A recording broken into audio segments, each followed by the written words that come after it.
Hi friends, welcome back to my YouTube channel. ನಾವು ಇವತ್ತು ಬೆಂಗಳೂರಿಂದ ಸುಮಾರು 70 ಕಿಲೋಮೀಟರ್ ದೂರದಲ್ಲಿರೋ SRS ಹಿಲ್ಸ್ಗೆ ಒನ್ ಡೇ ರೈಡ್ ಹೋಗಿದ್ವಿ. ಅದ್ರ ಕಂಪ್ಲೀಟ್ ವ್ಲಾಗ್ನ ನೀವು ಈ ವಿಡಿಯೋದಲ್ಲಿ ನೋಡ್ತೀರಾ.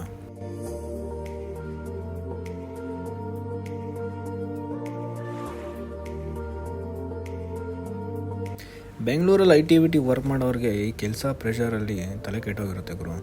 ವಾರದಲ್ಲಿ ಯಾವಾಗಾದ್ರೂ ಒಂದಿನ ನೀವು ನಿಮ್ಮ ಫ್ರೆಂಡ್ಸ್ ಅಥವಾ ಫ್ಯಾಮಿಲಿ ಜೊತೆ ಟ್ರಿಪ್ ಮಾಡೋದ್ರಿಂದ ಮೈಂಡ್ಗೆ ಎಷ್ಟೋ ರಿಲ್ಯಾಕ್ಸೇಷನ್ ಸಿಗುತ್ತೆ.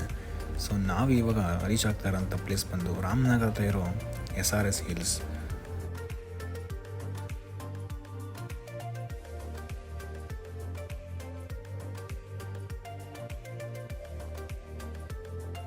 ಎಂಟ್ರೆನ್ಸಲ್ಲಿ ನೀವಿಲ್ಲಿ ಗಾಡಿ ಪಾರ್ಕಿಂಗ್ ಮಾಡೋದಕ್ಕೆ ಟಿಕೆಟ್ನ ತೊಗೊಬೇಕಾಗುತ್ತೆ.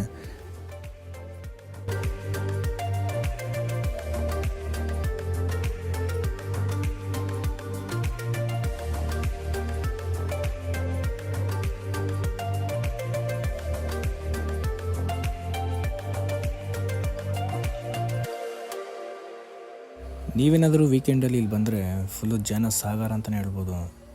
ಪಾರ್ಕಿಂಗ್ ಮಾಡೋಕ್ಕೂ ಇಲ್ಲಿ ಜಾಗ ಸಿಗೋದಿಲ್ಲ.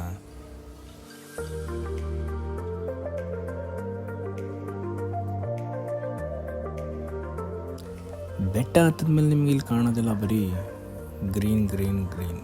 ಇಲ್ಲಿ ನೋಡಿದ್ರು ಮರ ಗಿಡ. ಬೆಟ್ಟ ಹತ್ತುತ್ತಾ ನೀವು ಈ ವ್ಯೂನ ಎಂಜಾಯ್ ಮಾಡ್ಬೋದು.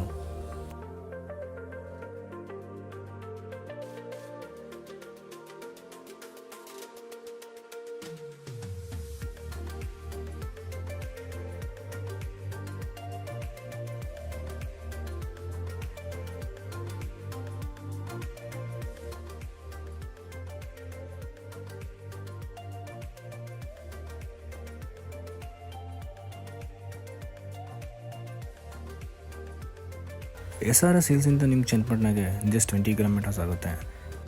ಹೋಗೋದಾರಲ್ಲಿ ನಿಮಗೊಂದು ಇಲ್ಲಿ ಗೋಪುರ ಕಾಣುತ್ತೆ, ಸುಮಾರು ವರ್ಷಗಳ ಹಳೆಯದು. ಫೋಟೋಶೂಟ್ಗಂತೂ ಪರ್ಫೆಕ್ಟ್ ಜಾಗ ಅಂತಲೇ ಹೇಳ್ಬೋದು.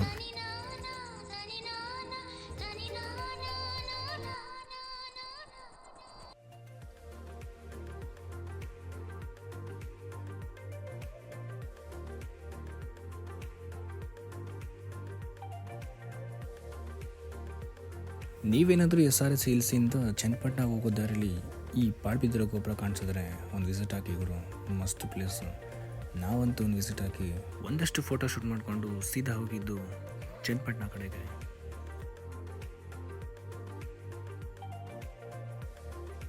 ಇಲ್ಲಿಂದ 19 ಕಿಲೋಮೀಟರ್ ದೂರದಲ್ಲಿ ನಿಮಗೆ ಗೌಡಗೆರೆ ಸಿಗುತ್ತೆ. ಗೌಡಗೆರೆಯಲ್ಲಿರೋ ಚಾಮುಂಡೇಶ್ವರಿ ಟೆಂಪಲ್ ನಾನು ಸೆಕೆಂಡ್ ಟೈಮ್ ವಿಸಿಟ್ ಮಾಡ್ತಾಯಿದ್ದೀನಿ. ಗೊತ್ತಿಲ್ಲ ಏನೇನು ಚೇಂಜಸ್ ಆಗಿರುತ್ತೆ ಅಂತ. ಸುಮಾರು 6 ತಿಂಗಳಿಂದ ನಾನು ಹೋಗಿದಾಗ ಇನ್ನು ಅದು ಅಂಡರ್ ಕನ್ಸ್ಟ್ರಕ್ಷನ್ಸಲ್ಲಿತ್ತು. ನೀವು ನನ್ನ ಯೂಟ್ಯೂಬ್ ಚಾನಲ್ನ ಫಸ್ಟ್ ವಿಡಿಯೋ ನೋಡಿದ್ರೆ ಗೌಡಗೆರೆ ಬಗ್ಗೆ ಕಂಪ್ಲೀಟ್ ಇನ್ಫಾರ್ಮೇಷನ್ ನಿಮಗೆ ಸಿಗುತ್ತೆ.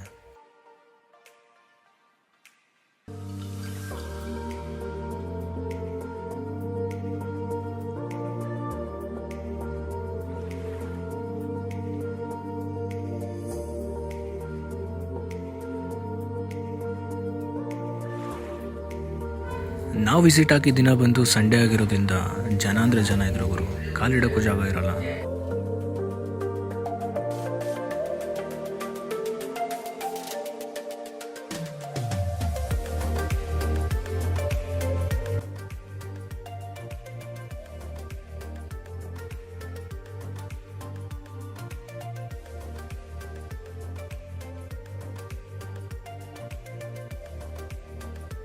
ನಾನು ಈಗಾಗಲೇ ಇದಕ್ಕೆ ಮುಂಚೆ ಈ ಟೆಂಪಲ್ ವಿಸಿಟ್ ಮಾಡಿ ಕಂಪ್ಲೀಟ್ ವ್ಲಾಗ್ನ ಮಾಡಿದ್ದೀನಿ.